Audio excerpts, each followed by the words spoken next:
National Center for Social Research. I would like to welcome and thank Professor Diani for his availability and willingness to give this lecture in the framework of the Institute's webinars.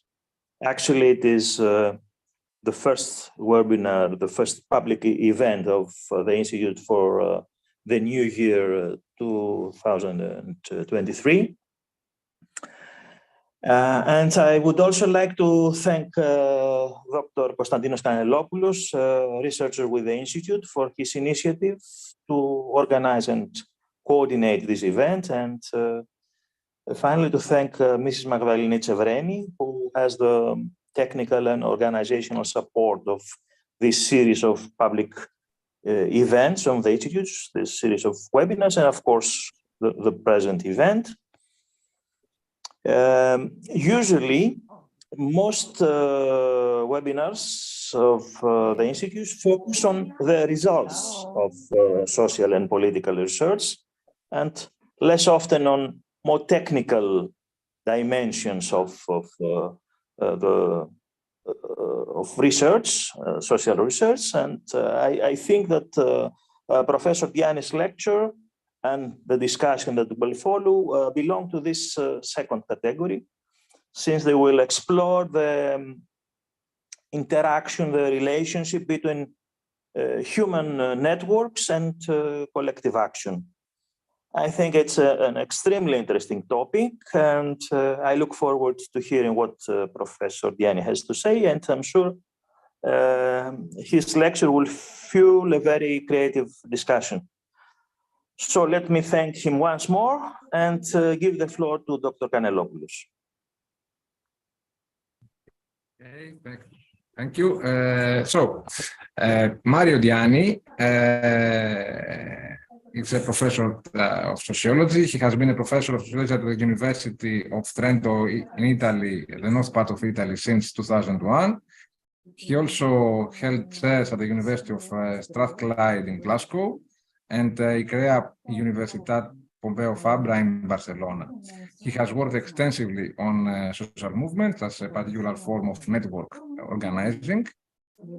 And major works on this topic include Green Networks by Edinburgh University Press, Social Movements and Networks by Oxford University Press, co-edited with Doug McAdam, The Cement of Civil Society by Cambridge University Press, that's a more recent publication, and the last one, Multimodal Political Networks, again by Cambridge University Press, with David Noke, John Holloway, and Dimitris Christopoulos. So, Professor Diani, the floor is yours. Thank you very much. Thanks for being here, for being connected. I was actually thinking of a quite informal talk, sharing some ideas about particular kind of network data. Notorious research on networks is made complicated by the need to identify ties, find proper ties, find proper ways to explore relations is a complicated matter, and the kind of stuff I would like to address today is just one way of generating this information and dealing with them. And as it were, it's not kind of I didn't think the meeting would be so formal, but anyway, I think we can take, I would suggest, a slightly different structure than normally. I don't know honestly how long it will take. I mean, we will finish in 1 hour and a half anyway, but just to reassure you. But the idea I would suggest that we treat it really more like a kind of class seminar, work in progress, and a workshop. And so I will feel free to intervene at any time if something is not clear, rather than leaving the questions at the end, because it can be a sort of a journey which will have different steps. Let me. Now, the crucial point is sharing the screen. Let's see what happens. So far, so good. Let's see if it's all right. Okay, that's not the start, but okay, there we are. Good. Now let me start with the. Okay, from the distance, if there is any problem, feel free to intervene and shout. And I mean, if there is any technical problem on top of the substantive questions. Okay. Let me just comment briefly on the title. The title is points at the fact that when we explore collective action, we need to take into account very different elements that contribute to our understanding of the process. And this, on the one hand, we have obviously some analyses are focused on the individuals. Think of the big surveys of either the surveys of the population, like the World Value Survey, or surveys more focused, like the one which have been conducted over the years, including also in Greece among protest participants, demonstrators. Other times, approaches focus on organizations, in which case the study of formal and informal groups is conducted with a view to assess their differences in structure, profiles, etc. Still other times, like in the case of protest event analysis, the focus is on specific events.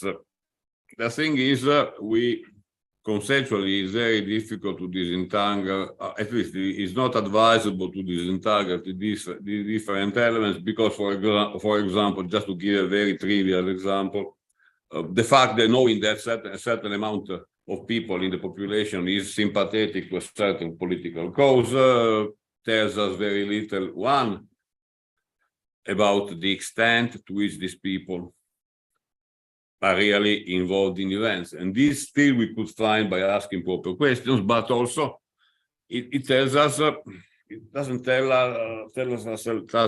us a lot about what kind of links there are, for example, between these different events. Are just outbursts of protest, of rage, of anger, scattered over the territory, or are they connected in campaign? Likewise, they tell me that the internet connection is not stable. Okay, and likewise, when we think of the relationship between individuals and organizations, yes, organizations are very important in even informal groups in coordinating action, but at the same time, very often individuals are they can play an independent role, especially in phases of intense mobilization. At the peak of social movements, for example, there are spaces for individuals to act, even though they are not strictly speaking related to any specific organization. On the other hand, we have situations in which, at the same time, individuals also may act as bridges between organizations. That's the kind of complexity. Let's take a preliminary source out of the way. The idea of field, as you know very well, the idea of field is very overloaded with meanings, especially between institutional Okay.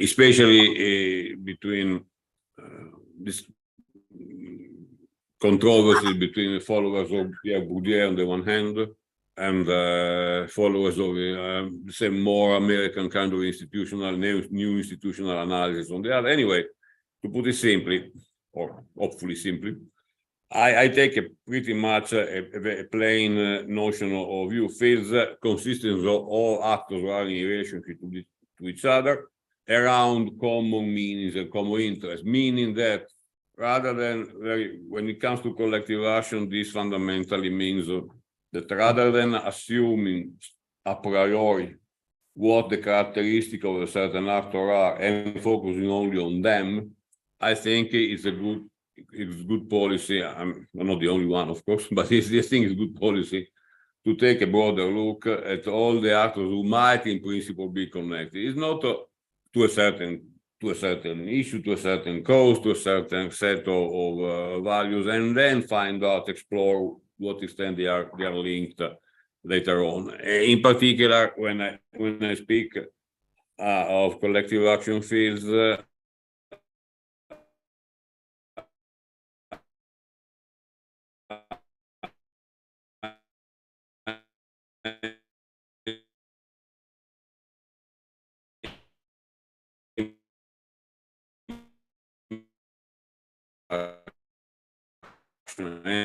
and the production of collective goods. Sorry.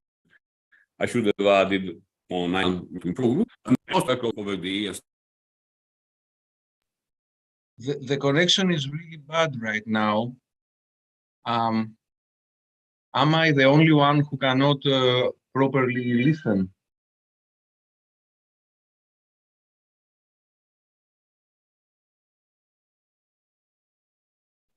Sorry for interrupting, Professor. Yes, I'm happy with that. Probably. Yeah. Oh yeah.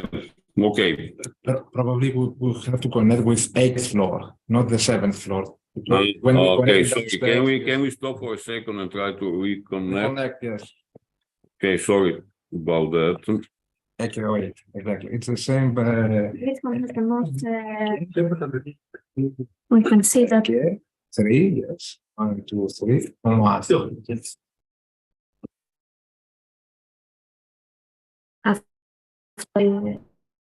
Take this and push into better. No, it's okay. Now, what happens, however? Okay. Connected. I'm connected. No, yeah, but I go out from the other one. I must go out from the other one because. Okay, no. Almost there. Who is Joe Pizza? He's a friend. Oh, okay. Good. Excellent. Okay, now I'll share the screen again. Sorry about that. Now it's okay. It's functioning. It is? Yes. Okay. Sorry about. Are you there? Yes. Okay. So the idea is being basically trying to mapping these different actors. Now, in particular, as I was saying, this talk is just say introductory and sharing some reflections about how to proceed. So no, there won't be any exciting research finding, but I think I would like to structure the talk in 3 different levels. One, a brief discussion. I apologize. Some of you will be familiar with network analysis, others may not be familiar. So I think it's just that I would like, forgive me if I am trivial, obvious for some of you, or too obscure for others. Anyway, I will try to keep an intermediate level, and just to give some idea about different relational level we may want to look at. Then I would like to illustrate, give you huge examples of how we can conduct different levels of what is called two-mode analysis. I'll more on this in a second. And this will help us to identify, in particular, within a network, how to deal with the identification of core and periphery structure. Most networks have this type of structure. And I think it may be interesting to be aware of different possible approaches to identifying the core and the periphery of a certain network. And third, I would like to address the question to what extent these techniques, these analyses also help us to detect what I would call homophily mechanisms, namely mechanism of similarity, relative similarity in the profile of actors that occupy certain positions rather than others within the network.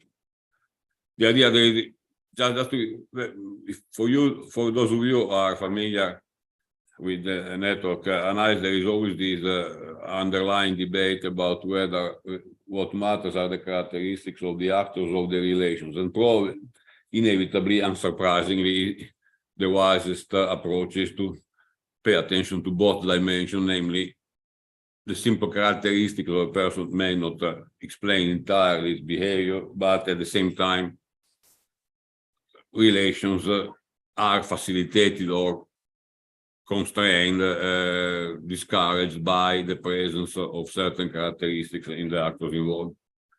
In order to use, I will, in order to illustrate points number 2 and 3, I will use standard data that I presented many times, including here at Tech, about my study of networks of citizens organizations in 2 cities in the UK.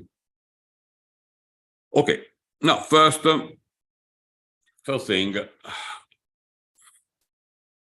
when, as I was saying before, one of the difficulties when we approach the study of network is to recognize the fact that there are many innumerable ways to measure address relation. I mean, honestly, it's not just a matter. It's a problem for social scientists in general, not only for those who do network analysis, but certainly is a major problem in network analysis. So, just as a quick revision. Hello? It's okay? Mm-hmm. Okay.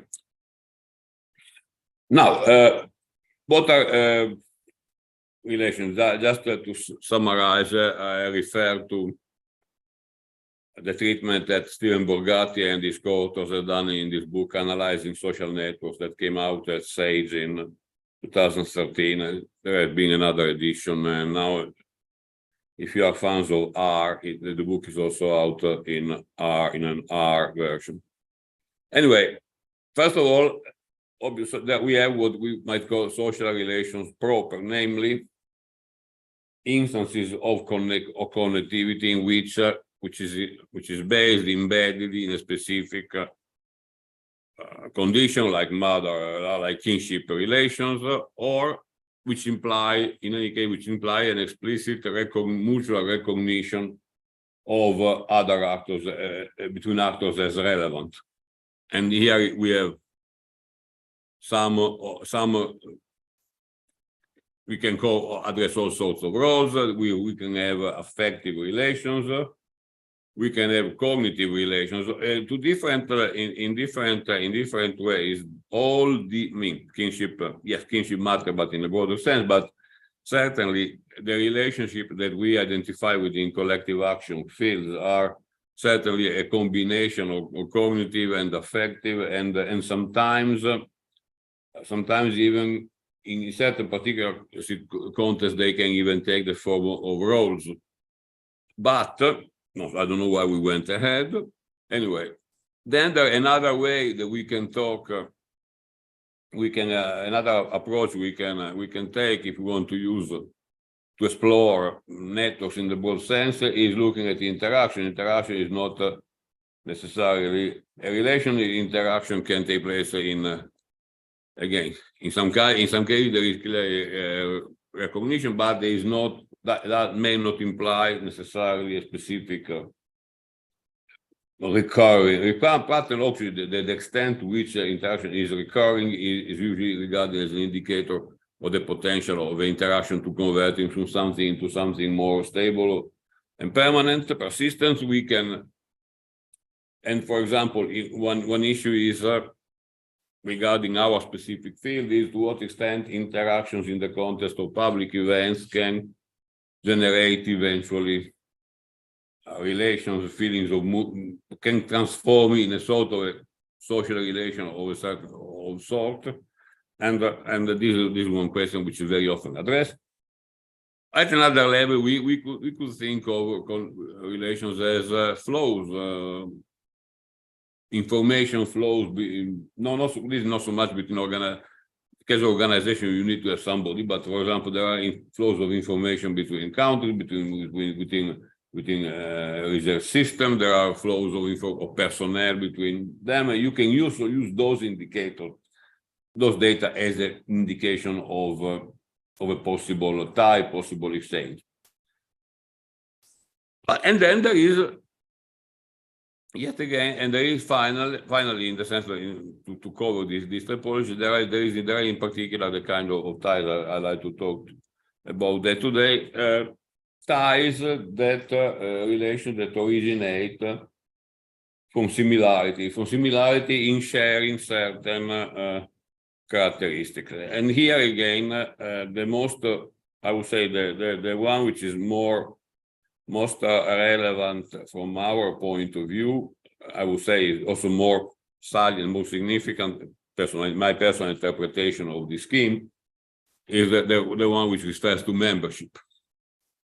We may not necessarily recognize each other as part of a unit, but if we are members of the same milieu, social milieu, the same, in this case, the example is club, but there is also an example, events, which is pertinent to what we do.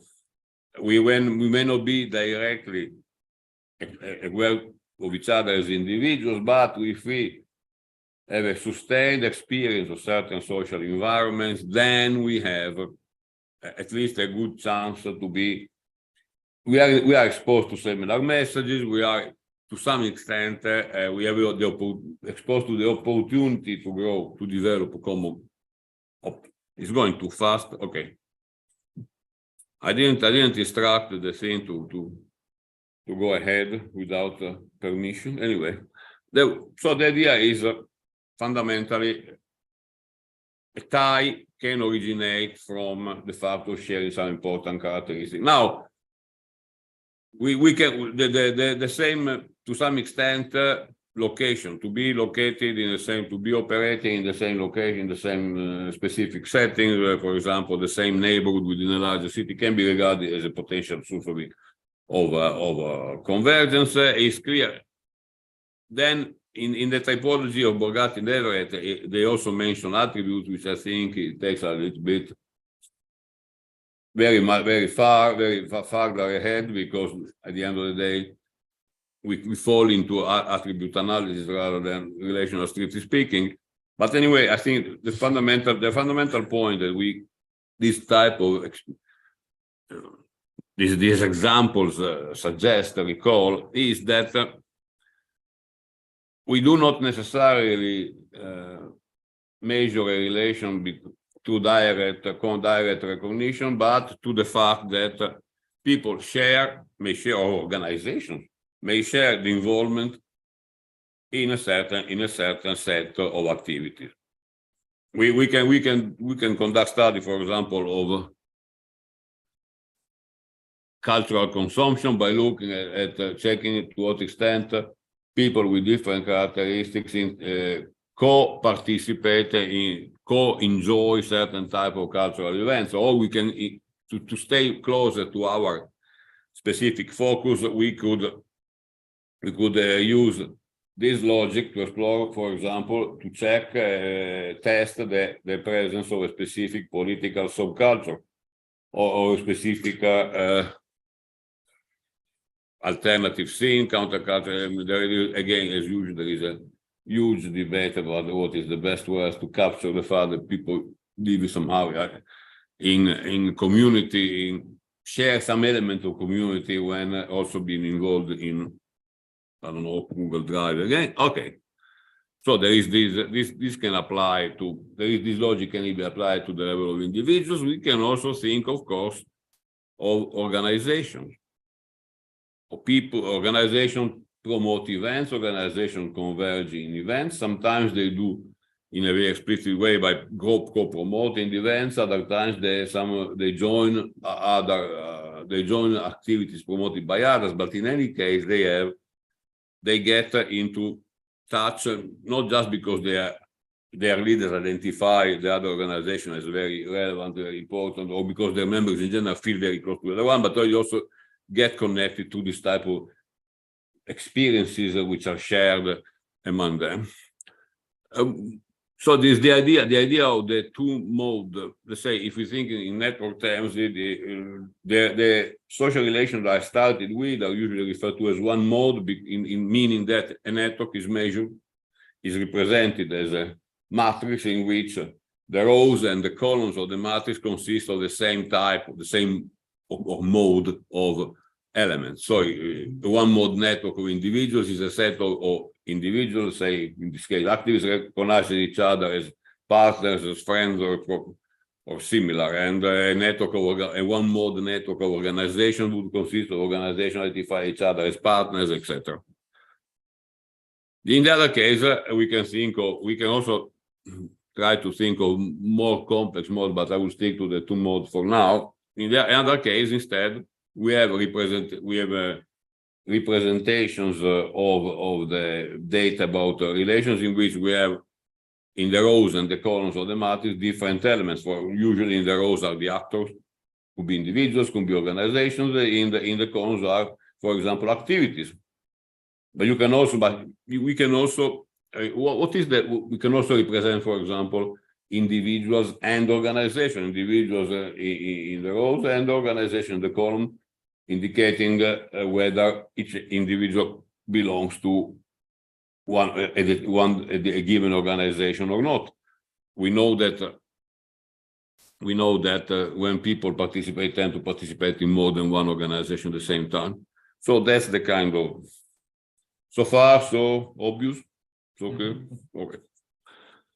Now, theoretically, this is a pretty old idea that an approach to structure that goes back at least. I mean, I'm always skeptical. I'm not a historian of social analysis, so I'm always cautious of when to attribute it. But anyway, certainly, I don't know whether it was Zimmer who created invented the whole idea, but certainly represented this idea in an effective way in his work on the intersection of social circle with in English is translated the web of group affiliations, and Ronald Bragg of Arizona, University of Arizona, did a very important work in the 70s, re-elaborating on this idea, and the fundamental point made by Zimmer, which is what also inspires the two-mode logic, is fundamentally that the peculiar individuals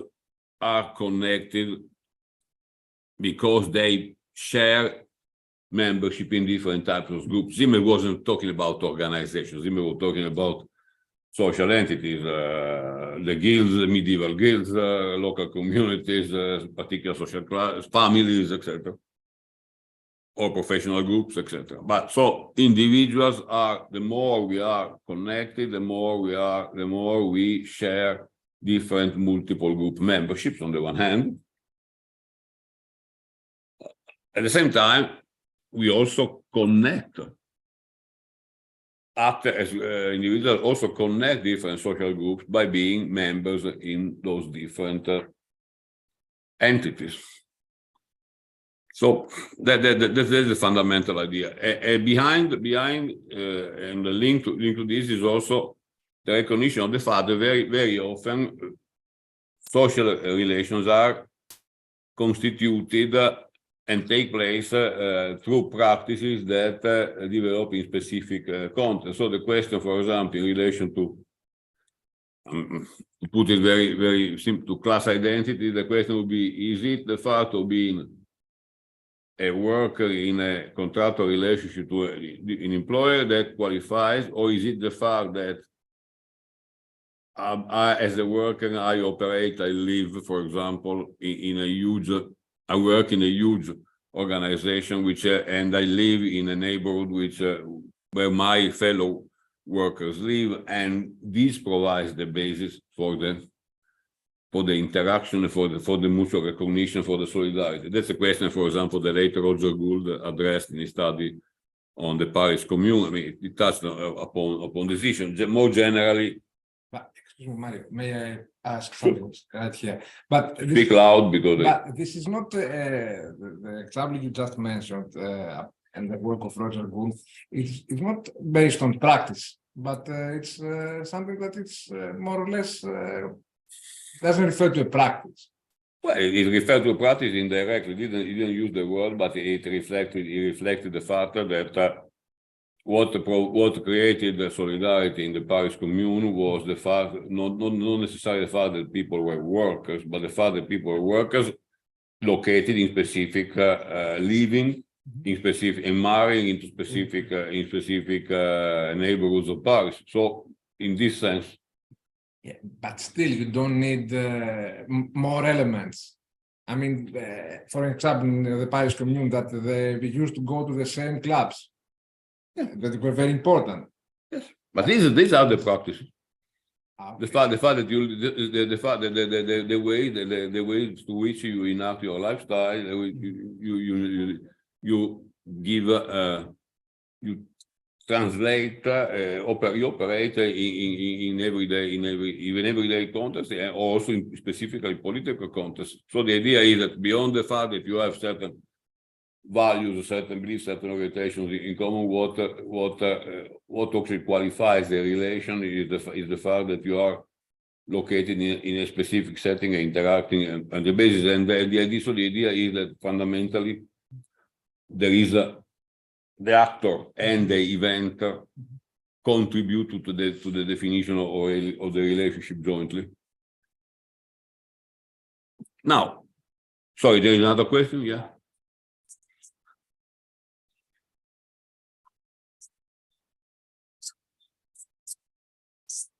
Because then people that they didn't know each other, but they try to build a kind of network inside a kind of leadership. Yeah. How would vest? Well, the yellow vest, I would. The first step would be precisely to question the existence of a connectivity, and the impression is that it was the gradual aggregation of a series of activities that started off very. This is my impression. I haven't looked at it. But there was certainly a high element of locality and mutual knowledge locality, and then of course, thanks to the diffusion of the media, etc., there was the media. It enabled, it facilitated the spread of the idea, and then, but I think the yellow vests have always had a problem of coordinating, because what we've seen honestly.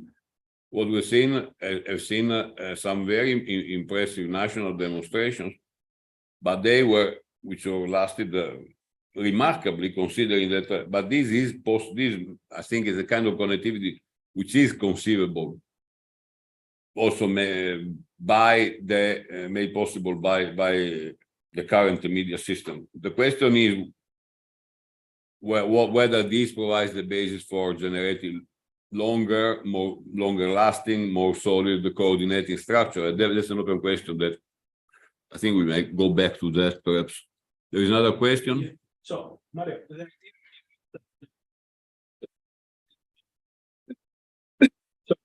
if you build collective identity, then you build also the ties. Because if you say membership is a kind of well, the question is whether the building of a collective identity goes along with the building of a tie. I mean, it depends what you mean by identity.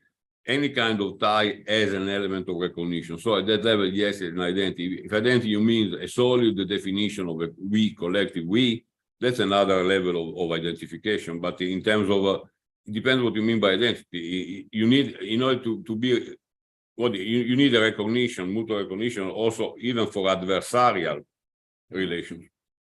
Okay. If there is, in which you recognize each other as having different stances, different interests on a specific issue. So, but when you have multiple members, okay, being different organizations, one member of identification, one level of identification. Then you go to the same events, second level, and then as you share more elements, you build a stronger, let's say, collective identity. Yeah, the argument. Die. Yeah. Okay. The suggestion is that basically is whether behind frequent interaction, frequent core participation in a number of events, one can in principle develop a stronger sense of collectivity. Yes, or identification. Yeah, it is certainly possible. It's not perfect correspondence, I would say, empirically, but there is certainly it's plausible to assume that. Of course, it also depends on the event. Let's say some of the events that I looked at were, for example, events meant to sensitize. I would call them civic, ritual kind of events meant to sensitize. But for example, the annual day was in Scotland against racism in football, in which members local officials, local soccer teams would meet with the police and with other bodies to pass the idea, or the days of the ritual kind. In many ways, even the very often 1st of May parade is a more kind of ritualistic, or anyway events which are events in support of Agenda 21 for local Agenda 21 at the time in the 2000s. I mean, activities that do not imply a strong, not controversial, particularly contentious, that do not imply a strong controversial element. That's are, for example, in that case, participating in many of these activities is less likely to create stronger bonds, whereas I would, all the rest being equal, I would expect participation in events which have a clear focus, a clear agenda, which imply stronger stances about some aspects of social reality or distribution, power distribution. I would expect they would be more likely to result in stronger ties, stronger feelings of connection. Okay, so fundamentally, I think so far that's the starting point of my argument. The idea that we can explore ties by looking at how individuals or organizations converge in a certain meaningful episode, meaningful activities. This is just one example of an affiliation model. In this case, it is organizations which are the red circles in Scotland. We have some of them are known: Friends of the Earth. Here it is, Friends of the Earth. C&D, the Campaign for Nuclear Disarmament, the old organization, and the extent to which they co-participate in events at the time. May Day, some of them converge. You see, there are converge on May Day. Other Faslane was a anti-war protests. M74 was the plans of the extension of a motorway. This is just a sample. It doesn't have any particular meaning. But anyway, the logic in which you represent, so you can represent this data in such a way that enables you to identify points of convergence. Clearly, you can see that there are several different types of organizations converging on May Day. You can also identify more occasional connection. This was an initiative against the one to the right, against waste disposal, or telephone mast, which initiatives which attract a smaller number of actors, and say up to a certain point of complexity, even giving a look can give you some insight about the overall structure of a network. Now, wow. Okay. Two approaches. The question is, two approaches. In order to suggest the approaches, I will focus on one, as I was saying, on one particular aspect of the story, namely the analysis of core and periphery, on the assumption precisely. Now there are two. The most common diffuse popular package, not the most in fashion, perhaps, but certainly the most used popular, and is UCINet, the program designed by Borgatti, Everett, and Linton Freeman, and they are fundamentally there's two strategies they're going to present. One is the one which is routinely implemented in the program, which is called categorical core periphery analysis for two-mode networks. And another one which is called continuous core periphery analysis. So now continuous, from my point of view as much as what I get from this distinction is the fact that in the first approach, the first tool is designed specifically for two-mode networks and basically works on the assumption that there will be a fairly clearly defined core, relatively separate, quite distant from the periphery in a sort of like cotumus. The idea is that there will be one center and one periphery. The other is an approach which instead refers more to the notion that tries to capture the idea that ultimately there may be different levels of proximity to a center. Namely, I mean, we don't have necessarily to be in and out. There may be different actors, may be more or less connected. There may be intermediate actors that are not really totally central in the sense of being connected to the other central actor, but not even totally distant. When I talk about, sorry, for those who are not familiar, when I talk about core analysis, the idea is to identify a dense set of heavily connected nodes in a larger network, and that represents the core of the network. And the question is precisely to what extent we can assume that there is an element of or a clear, neat distinction between the core and the periphery. The second approach has also another characteristic which is important and which is meant to use at the same time to overcome some of the limitations of the first of the way in which two-mode data have often been treated. And but this will hopefully become clear as we proceed in the analysis.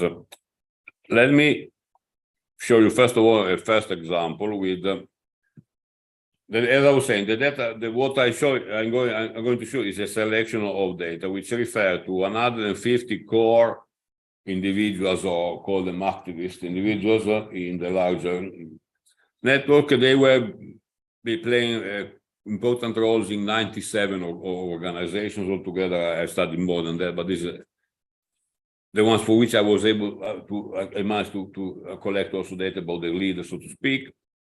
And then we'll also look at 17 data about 17 events. The first two-mode network that we can see is this one, which is, I accept, is a bit small, but you don't have, what is important is not to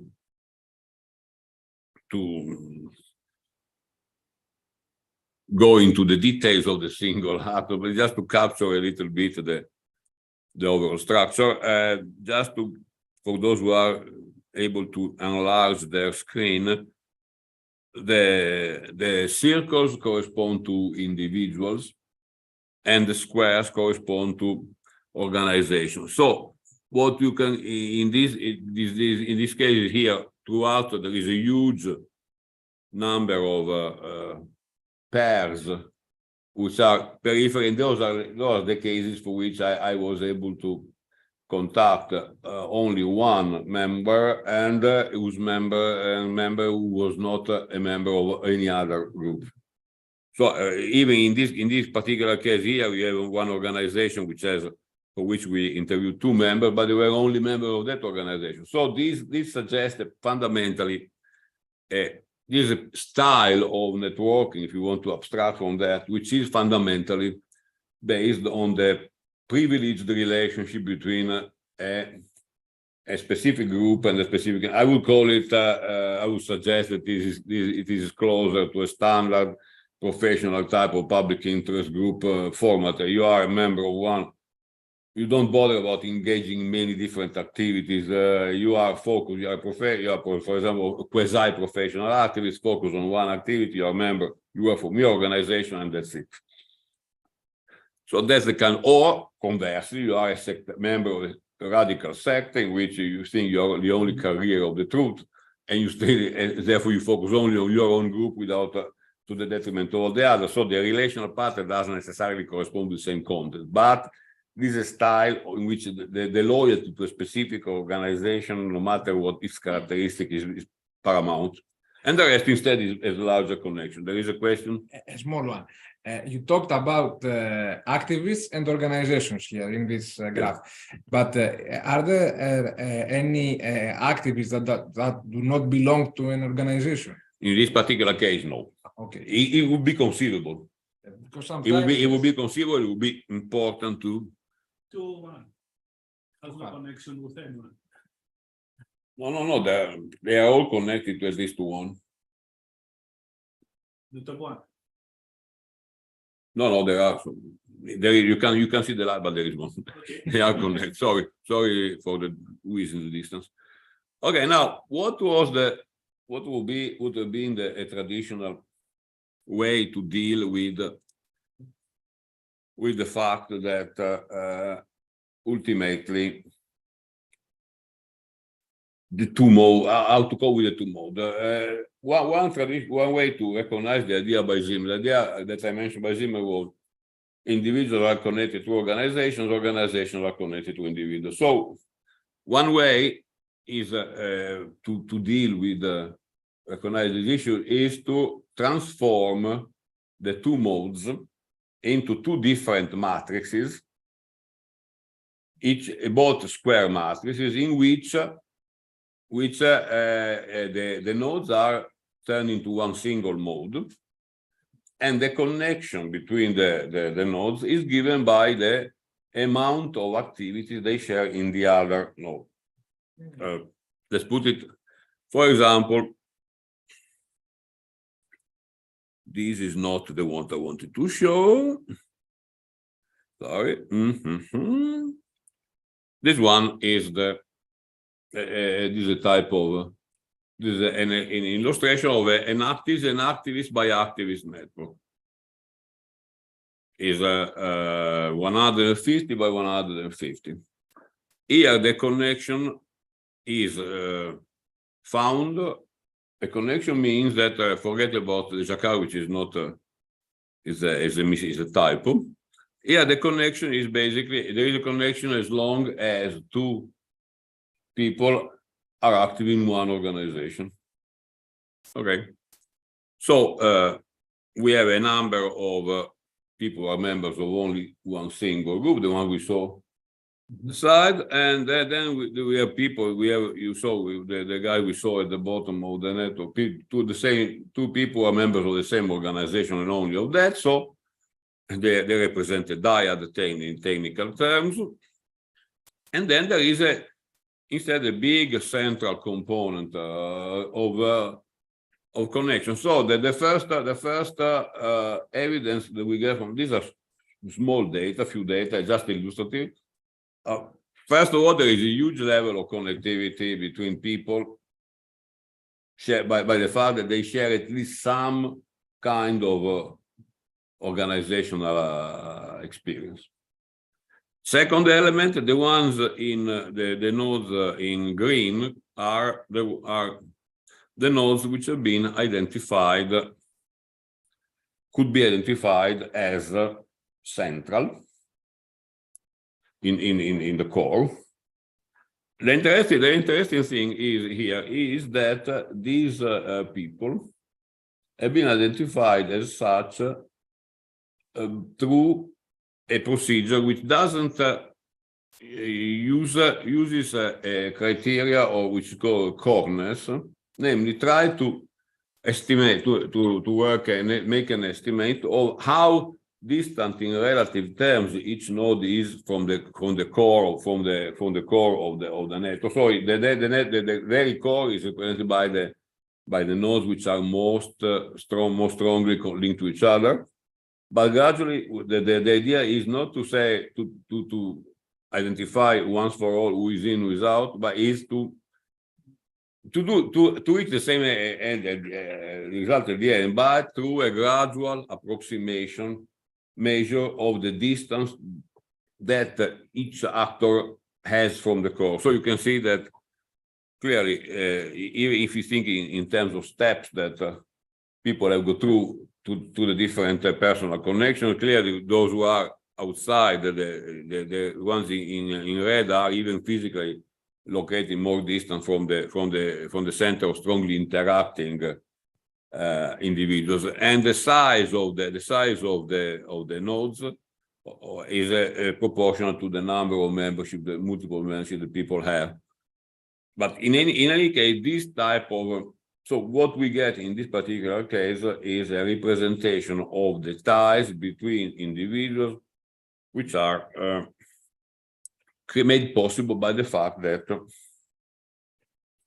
individuals are share involved in multiple organizations. Then we can reverse the logic and show instead a network of in which organizations are linked by the core activities that they have in common.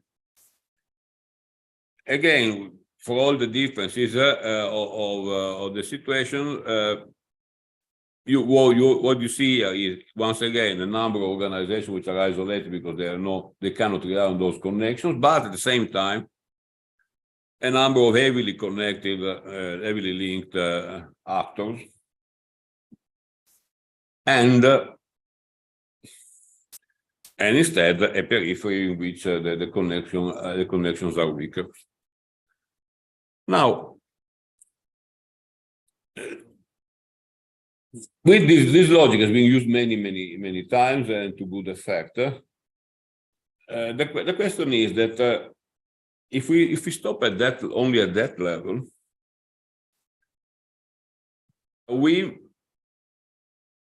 risk missing some bit of information in either case, because on the one hand we miss the information about we simply get to know how many organizations are shared, but we miss the information about which organization.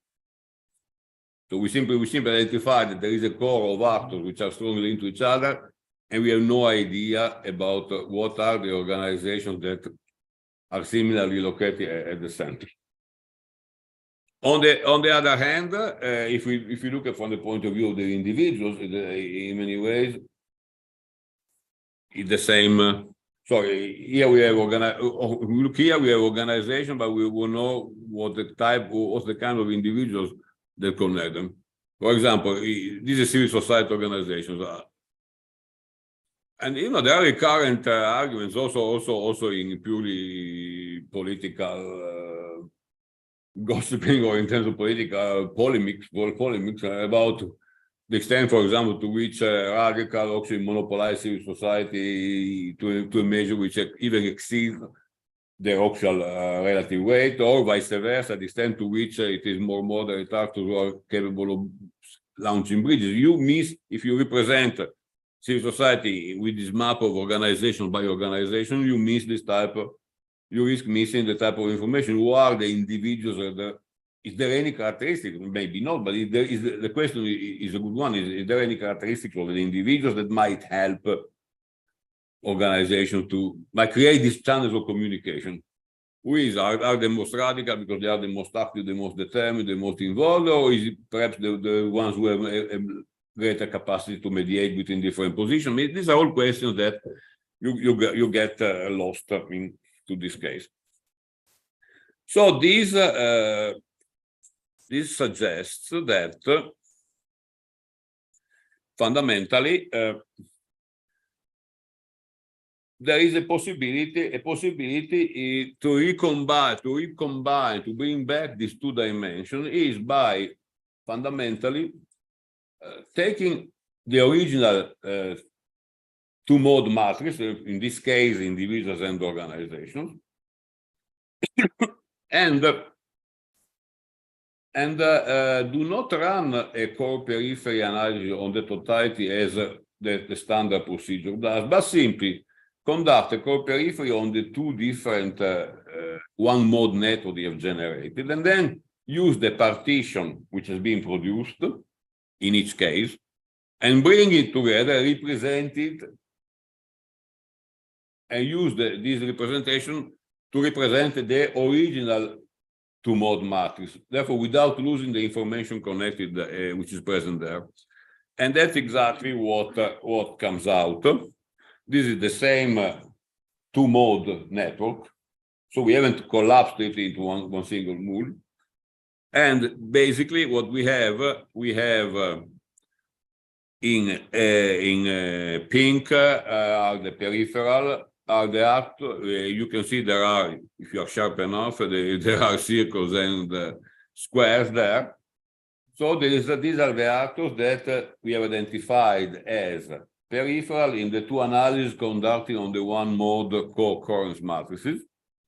Whereas at the center, you have, okay, the color was supposed to be the same, it was slightly different anyway. The dark circles are the individual actors which have been identified, placed at the center. On the other hand, the squares are the organizations which have been located at the center. This is the representation that comes out. The alternative that I don't know why I ended up earlier in the slide, so I'll go back to that. The alternative, the standard procedure you get from UC, this requires basically to conduct, to pick a two-mode matrix, create two one-mode matrices from the two-mode matrix, run the core-periphery analysis on both, and bring the results together into this representation. In the other case, we have a categorical approach which is works directly on the original matrix, and therefore this is basically the core in red. You see the core as it emerges from running that analysis. Now, even visually, you notice differences in terms, for example, of the size of the core. And we'll go back to that in a second. This is the core, you see, is extremely well connected, very, very dense. Because this algorithm starts directly by measuring working on the direct proximity between actors, and this is reflected in this map. Incidentally, if you this was civil society in Bristol. In Bristol, Bristol was known, at least we're talking about data from 20 years ago. So I mean, but still, it was certainly known, considered one of the main places for the development of new politics. The setting more favorable, so environmental policy was a big thing there. And that's why I contrasted it to Glasgow, which had a reputation as more a kind of class-oriented place. Anyway, at that level, if you look at the names of the organization, Greenpeace, Soil Association, Center for Sustainable Energy, the Greens, the Cycling Campaign, Friends of the Earth, City Farm, I mean, clear from this pattern, clear the core of the intersection, even though these are partial data, could be biased, but the clear message is that here it is fundamentally an environment, a very strong network of environmental organization. We will look at the characteristics of the individual, but certainly this is a picture which emerges. So what you get when you do this type of analysis, what you obtain is this type of distribution. Basically, what is this? It tells you, once having identified these two groups, the core and the periphery, it tells you how dense, basically it tells you the proportion of ties which are activated out of the possible number of ties. So basically we have a core in which the density of ties within the core is approximately 24% of the potential ties, and among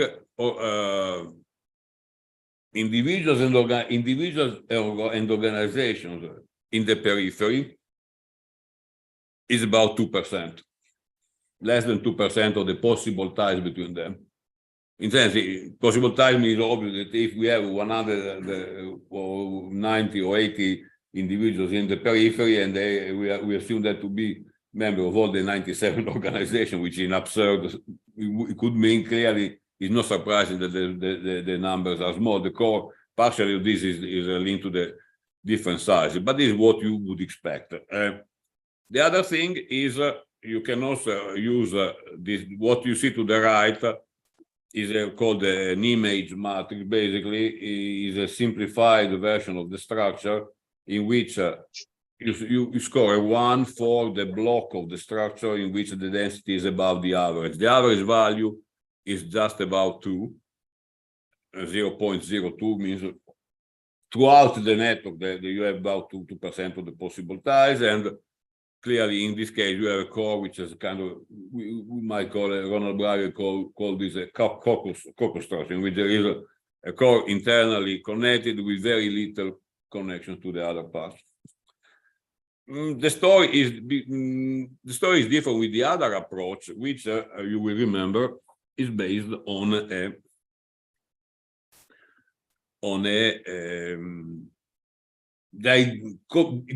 still builds the core in the periphery, but it's based on the idea there is a gradual approximation to the core. So what you get is a different picture. You get, first of all, you get a core, but if you look at the structure of this core, identified with that approach, you notice that there are a number of actors which are not connected to the core, and you notice that this is the result of the fact that the different ways in which the core is measured. For example, some of those are, if you look at here, look at the upper part. I'm moving for those who are at a distance. I'm moving the cursor just to try to. Here we have 4 individuals who are supposed to, you see, act as bioorgan, and you have individuals which are, okay, this is your project, okay. So these guys here are all connected through, there is this intermediate guy which is assigned by the algorithm to the periphery, but this one is also connected to other actors who are in the core. So probably the assumption the algorithm has been that these individuals are not directly linked to other actors in the core, but are connected to many other actors in the core by virtue of this intermediation. There are problems with the class. I mean, any kind of classification is not perfect, but certainly what this type of analysis suggests, and this is reflected here, is that the difference between the core and the periphery is much less pronounced, which is partially a result of the approach. So you see, before, in the other case, the density of the core was 24% of the possible ties. This is much more a different notion of the core. Is a core that I would propose also includes a semi-core, or if you don't want to call it semi-periphery, and this reflects into this type of into the distribution, sorry, that is not so pronounced.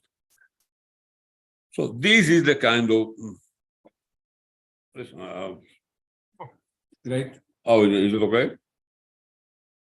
I'm taking it slowly because I'm trying to show just to suggest different possible results and ways to approach the issue. Another thing, here we're going to another territory, the organizations and the events. Organizations participate and promote events. And now, if you look at this picture, it's pretty much, this is the result, the core has been identified with the categorical approach, namely the one which is routinely, which works, aims at building a neat distinction. Anyway, the red nodes are the core, the circles are organizations, and the squares are events. And again, there is clearly a set of organizations that are not involved in all sorts of events, and there are instead many organizations that are involved. Some of them are specialistic. For example, there is to the bottom right, there is a number of organizations that are only involved in women in the annual Women's Day March. On the other hand, to the upper left, up here, these are mostly protest actions on specific events against IKEA, on the proposed building of a quarry. I mean, local events. I mean, there is a certain, even though the distribution on spatial distribution can be misleading, you don't have to trust the algorithm locate them also to make the graph more intelligible. So it doesn't mean location here doesn't reflect serious a distance measured by any particular criteria. But anyway, that's the kind of impression you get. Now, if you repeat the whole story, here I'm cutting it short, I go straight to the result. This is the density of the upper, in the upper part here, table 5, table 6 is inverted because forget about the number of the table. Anyway, this up here is the density of the core identified with the standard procedure, categorical procedure, and below is the core identified with the procedure complex that I described to you, the called dual projection, namely running two different matrices of events connected by organizations and organizations connected by events. These are both these two one-mode networks are important reflections of important processes in collective action, because on the one hand you have the fact that no matter the fact that some organizations participate in a series of events, and therefore you can address the question: do these interactions generate stronger feelings of collective identification, mutual solidarity, etc., or are just simply the convergence on purely specific, very limited interests? That's one big question. On the other hand, from the point of view of the events, the higher the number of events that co-participate in events, the stronger you can make an argument about the fact that you don't, we go back to the gilets jaunes, that you don't tell just simply actors distinct from each other, but events separated from each other, expressions of anger, but you also have a kind of movement, proper movement mobilization in process, a campaign is a series of events. Of course, the connection doesn't have to be created by individuals, but certainly the co-presence of individuals and organizations in the same events contributes to the fact that they be perceived as something which is part of a larger collective effort. And that's so this kind of that's the kind of dynamics that we're trying to capture. And yet again here, the dual projection clearly has a kind of a more inclusive events, but is less, let's say, it identifies a core which is less sharply, less distinct. Have you seen it pretty clear in the previous example? And here, the relationship between seems to be the same. Let's jump to the other situation. It's important to recognize also the fact that individuals participate in events outside the organization, or certainly the two levels of connectivity do not perfectly correspond. and you can see very clearly here the circles are the individuals and the squares are the events. Now, it's clear that the individuals are able to, with their impersonal choices, to create a more dense web of connectivity than simply the organization. There is a huge number of people with experiences. Of course, there are people who never participated who clearly operate more closely to a kind of precisely professional NGO logic, and they didn't bother participating. These events were not only, or as I said, of a protest kind, but several of them were of the protest kind. But in any case, clearly there are people who never participated in any of those. But all in all, you have this type of picture.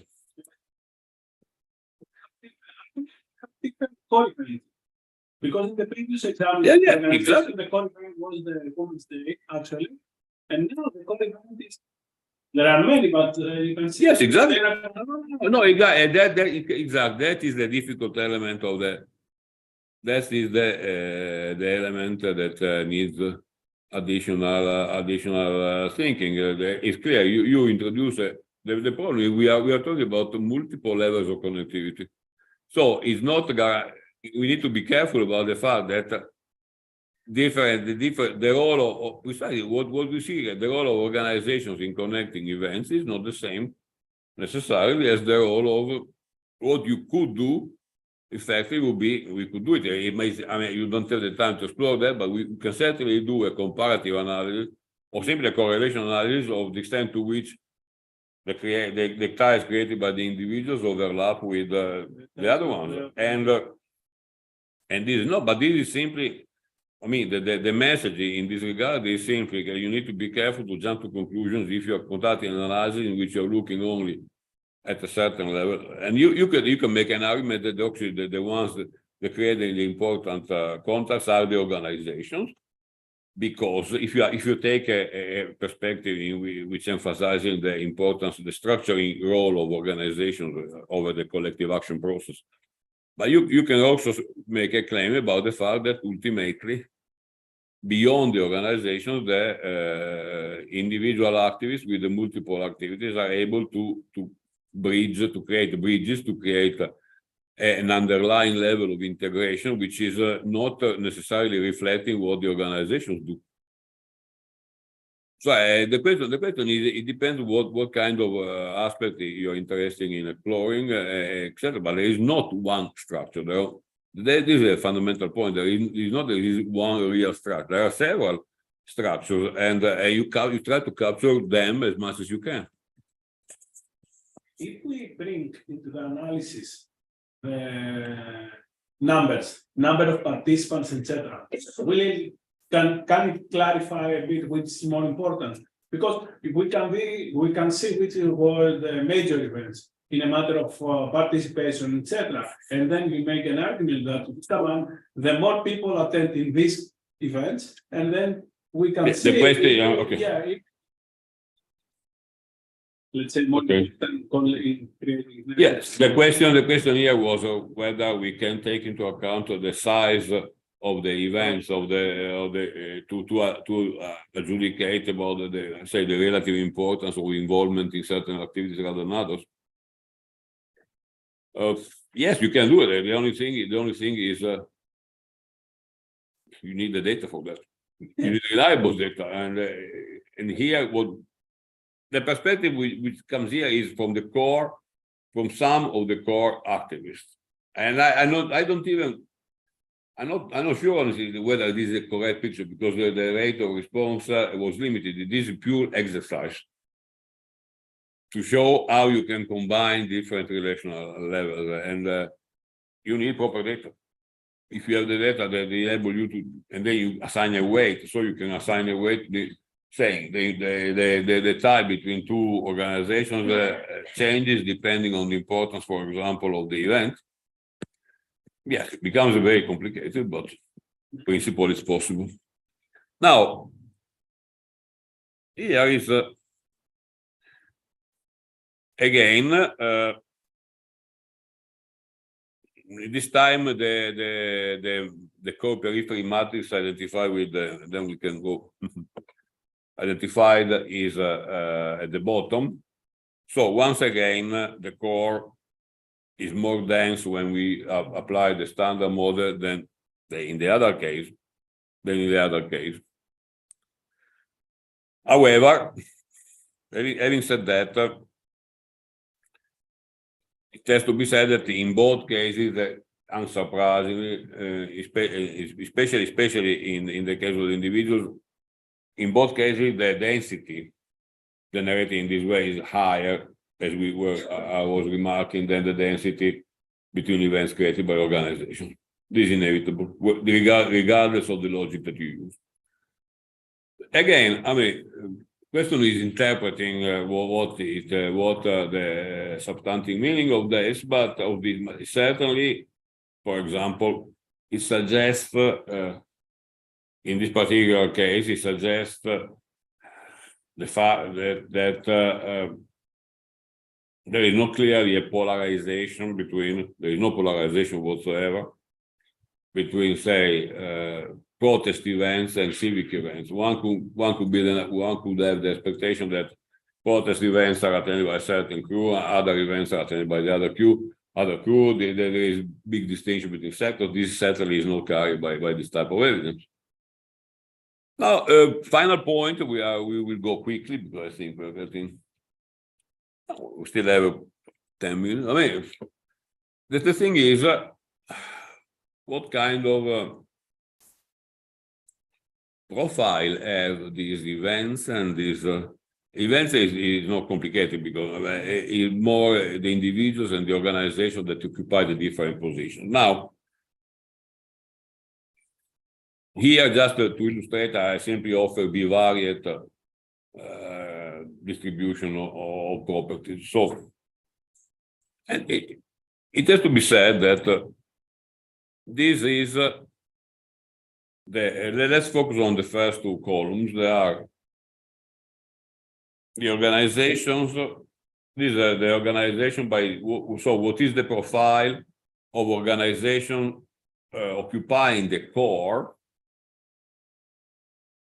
Identified first with the categorical routine, column 1, and with the dual projection routine, column 2.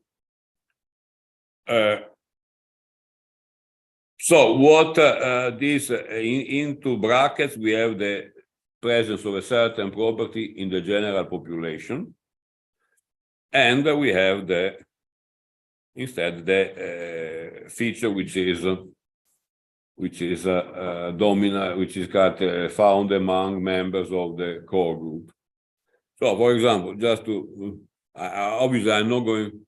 You'll be happy to hear that I'm not going to comment on all the thing, but just to give a general impression clear, this means that 100% or 50, a significant percent proportion of organization in the core identify as I was noticing before, as environmental groups. They are more likely to identify specific opponents. Most organizations deny having opponents, but some of them, there is a relatively stronger contentious conflictual element among those groups, etc., etc., etc. What are the only point I would like to draw your attention to there is that regardless of in this particular case, regardless of the method that we have used to identify the core,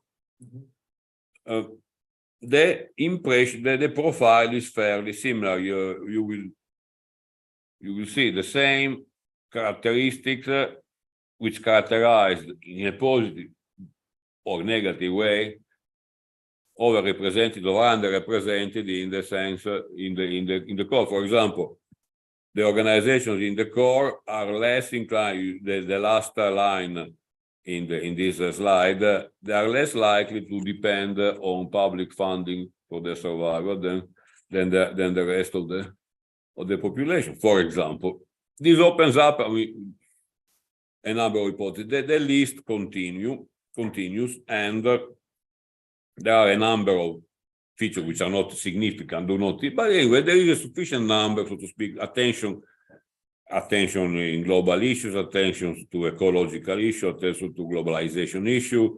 There is a number of items that characterize that particular profile. So this is the logic, and I do the same for the organization by events, the profile of organizations in the core. And we can, this is quite, the good news is that fundamentally the profile which emerged with the two approaches is fundamentally consistent. You don't have all the same characteristics, but but all in all, you have a certain consistency of characteristics. And so far for the good news there. On the other hand, you can do the same starting from the point of view of the individuals. Yet the events is not worthwhile because there are not so many events, and you can simply look at the list of those events, and the only characteristics is whether they were protest-oriented or civic sensitizing activities, and that is. And all in all, there is a slight prevalence, I can tell you even specifically. The proportion changes depending on the. That's different depending on the criteria. In one case, prevail civic events in the core. In the other case, as Anglos was noticing, prevail protest events. There is a difference. There is a different. The different events are identified by as a core by the different approaches, and that's something which needs to be looked at with care. On the other hand, if you look at the individuals, the situation is quite different in the sense that a strictly categorical approach, which identifies a very much smaller core, makes it more difficult to identify a specific profile for the individuals in the core. Fundamentally, as you can see, if you contrast column 1 and column 2, the column 2, the actors located at the core by the dual projection approach are ever more distinctly profiled than in the other case. In the other case, it's basically, and if you continue, it is exactly the same. So this poses a clearly question and needs to look at. Final point is the situation is even more complicated if you look at the involvement of individuals into events, because in that case the indications are the profile are quite opposite. And I double checked and the identity because I thought I coded wrongly the variable when I did and I assigned in one case by mistake the core actors to the periphery and vice versa, but I didn't. So basically this is a puzzle because in the two cases, if you use a categorical direct standard approach to identify the core, you get a certain picture.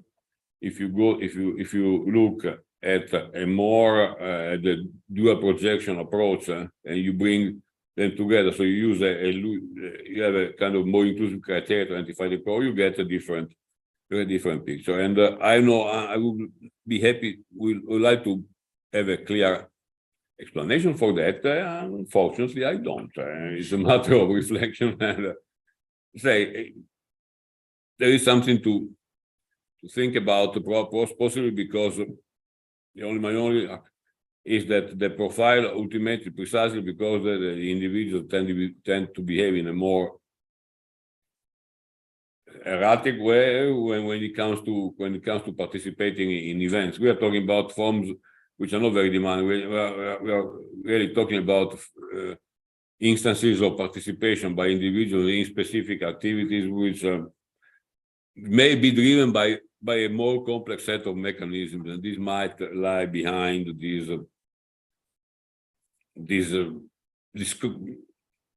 contradiction in findings, which is quite surprising if you compare the inconsistency of this account with the consistency instead of the profile that you get when you look at the involvement of organizations in individuals, and this is a much more solid pattern.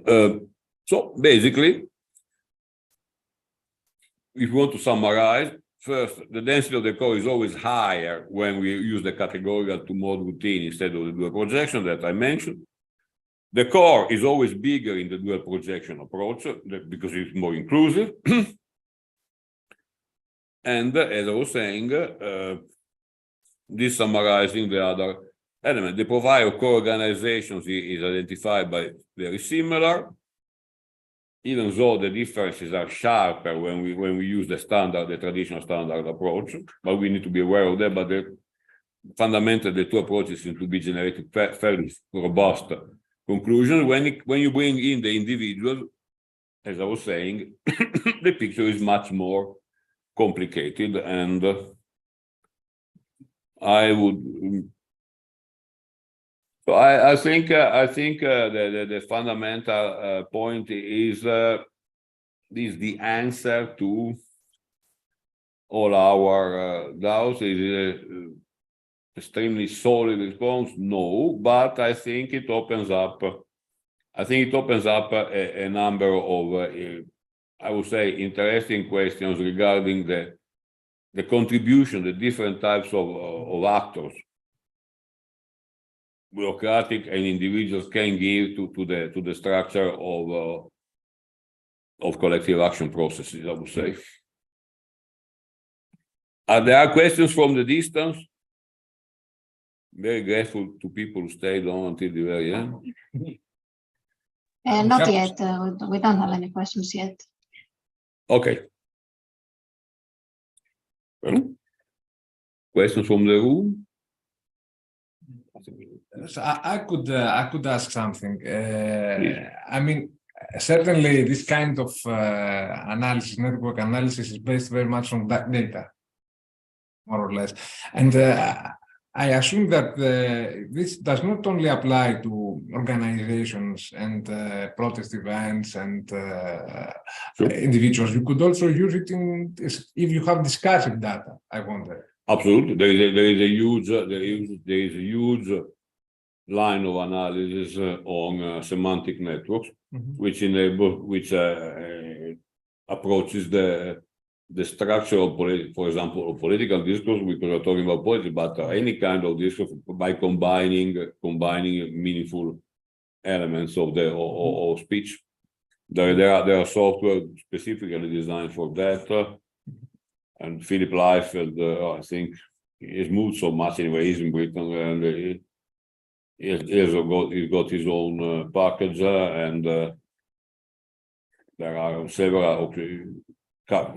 Kathleen Carey has done a lot of work on that for the last 20 years. In particular. About your research work, I'm going to use both approaches. What is your idea about your work? How you're going to resolve this problem? Explain that. The question is, how am I going to use this type of this inconsistency at the end? Well, I think if I were to, the first thing I would like to see is, first of all, to differentiate between events with a different level of salience. What I'm saying, very often events are uncontroversial. I want to say the question is, I need to be. First one, we need to pay more attention to the meaning of an event beyond a certain level. Frankly, there is an issue of finding a compromise between breadth and sharpness of what you analyze. So you can, but certainly you need to ask, for example, is for a representative of an organization, is it more meaningful to engage in an event which raises a conflict, targets some institutions, therefore is likely to generate controversy, etc., or in an event which is fundamentally universalistic in appeal? I mean, the annual gathering against racism is, not to mention racism, even racism in food, nobody would argue for a resurgence of racism in football. I mean, nobody would dare, not even the racists. So what I'm saying is that this can create, for example, a series of disturbing, say, noise in the data. So I would, first of all, I would like to think, I should think better to, for example, restrict the analysis to protest events and see if we come up with the same kind of inconsistency or not. So this will be my first step. Once we have, if that doesn't work, then we continue the conversation. Are there any questions from our Zoom audience? No. Okay. Yes, probably not. So, Thank you very much for your attention. okay, we thank you. We thank everybody, and especially Professor Diani, and we hope to see you again in one of our next seminars. Thank Okay, you. thank Thank you. you. Bye.